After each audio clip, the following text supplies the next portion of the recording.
I'm Molly Tuttle. We're here in Brooklyn, New York at Brooklyn Made. Before I played guitar, I loved music. Ever since I was a really little kid, my father's a musician. So I used to love sitting next to him on the couch while he would play songs for me on the guitar. I loved when there would be records playing in the house, and I knew I always wanted to play an instrument, but it took me till I was 8 years old to settle on guitar. My dad was my first music teacher, and that's what he did for a living. He taught private lessons, group lessons. He had Bluegrass jam classes where people would get together and learn new songs together and play them each week. When I first started playing guitar, he would just sit down with me in the living room, show me a couple chords, show me a fiddle tune, and after about a year, I just started becoming obsessed with playing guitar. I think I knew I was a guitarist probably in my early teen years. It was just my main focus, my main passion. It kind of gave me like a sense of purpose and a sense of accomplishment that I felt like it was something I could do well, and maybe I wasn't like as good as some of the other kids that I knew or people that I got to play with, but it was something that I worked really hard at when I was a kid, and that did help me feel like a sense of confidence. When I was really young, I loved listening to bluegrass and old-time music like Hazel Dickens, Bill Monroe, Stanley Brothers, just stuff my dad listened to basically, and the albums he put on around the house were that kind of like older bluegrass stuff. When I was a teenager, I started listening to Gillian Welch a lot. I love her. She's still one of my biggest inspirations. We played together once at the International Bluegrass Music Association thing in a band I was playing with, and then she sang on my record Crooked Tree on my song Side Saddle, features Gillian Welch. So that was pretty epic. I was really excited about that.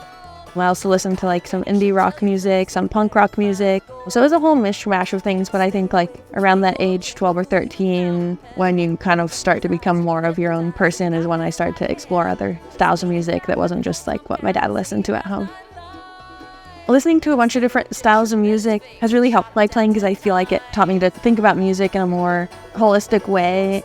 And there's these concepts that can apply to like any style of music or any kind of art really. And when I was studying at Berklee College of Music in Boston, I kind of went into it a little guarded, like I don't know if I know I'm going to kind of like a primarily jazz school. I don't know any music theory. By the end of my time there, I felt like my mind had been open to all these different styles of music that in a way I was scared, like learning about different kinds of music or trying to learn different kinds of music and different pieces on the guitar would like change the way I was playing. But in a way it gave me more freedom to kind of find who I was on the instrument. Being yourself as a musician is kind of like just following your own voice, following what makes you excited. I've always just wanted to make music that felt authentic to me, that told my story, whether that's through songwriting or through my singing or the way I play guitar. I always love those musicians who you can hear them play like one note and you instantly know who it is, or hear just a couple notes of their song and you know what song it is. So that's something I've always kind of aspired to, but I think that's a hard thing to really put into words, or it's a hard thing to work on because it just really involves like becoming who you are and feeling confident in yourself.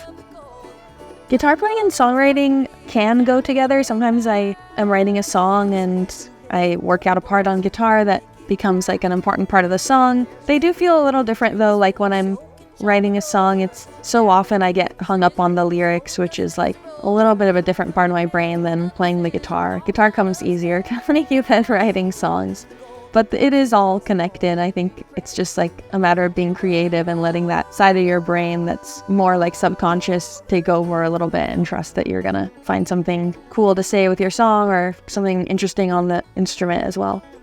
And an acoustic guitar, a lot of times what I'm looking for is just a resonant sound. I like it to be loud because I know that my instrument is usually going to be like the quietest instrument in whatever band I'm playing in, whether it be a bluegrass band or when I'm playing with drums or other electric instruments.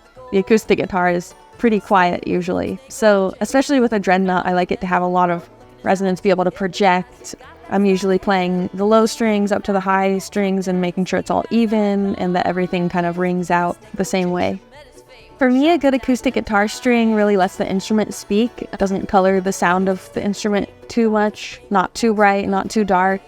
My fingers are pretty acidic and I kill strings after like 1 or 2 shows usually, even when I'm playing with coated strings. So I kind of have to get the ones that have some sort of like coating on the string that protects them from sweat and stuff. I've been playing D'Addario strings pretty much since I first started to play. I remember I would get strings from the music store where my dad worked, and they were branded to be music store strings, but my dad was always like, these are actually just D'Addario strings that they've put their own logo on. So I always kind of knew that I was playing D'Addarios, and then I remember getting like a deal with D'Addario when I was maybe 19 or 20, met some reps from the string company at some festival, I guess, along the way, and was like, yeah, I love your strings. I'm always playing your strings. So it's kind of the only brand of strings I've ever played. Currently, I'm using the new kind of coated phosphor and bronze strings, and I use them in medium gauge, so 13s. I like them because they're just really natural sounding. They last a long time. I don't have to worry about them dying after one show. And yeah, I just like the way they sound. I change my strings. Usually I try to like every 3 shows at least. In the studio, I'll change them every day. Like usually I'll play on a set of strings, get home and change them that night so they settle in and are fresh for the next day. In my lifetime, I feel like I've seen bluegrass have a couple really big moments. I remember when I was a kid, when I was in like kindergarten, Oh Brother Where Art Thou was really big, and that was kind of my first really big influential thing that happened in my life where I was like, whoa, all these artists are so cool, each one is so unique, they're playing these songs that totally crossed over into the mainstream. And so those songs are ones that I grew up just hearing all the time. Now I feel like bluegrass is kind of having a resurgence again with like the jam grass scene with Billy Strings, and bluegrass kind of crossing over into country music at times, and a lot of country artists being interested in the style of music. Yeah, that's really cool. I think it's always going to be around. It's always kind of like a music of the people. People love playing around a campfire with their friends. I think that's a cool thing about the music that stays constant, is that a lot of the people who are fans of the music also play it casually too, or maybe play in a band that tours even. So I think it just has kind of evolved. I remember when I was in my early 20s, there was a lot of discussions about what is real bluegrass, what is not bluegrass. I think now it's in kind of a place that's a lot more open to people who maybe weren't considered bluegrass musicians before. Oh, how has guitar surprised me? I think it's surprised me in that like it's kind of a tool for so many things that I do, like songwriting, singing. It can fit into so many styles of music. But I remember like feeling surprised when I realized how much you could do on this instrument, like how much one note could change depending on what song you're playing, depending on what chord you're playing over. And it just felt like the fingerboard was like this unlimited source of different possibility. I'm excited about kind of exploring writing another album. You know, I've done now 2 kind of more bluegrass focused albums with my band. It's been so much fun. I think I'd like to push my songwriting even farther and see what comes next, maybe outside the bluegrass box a little bit more.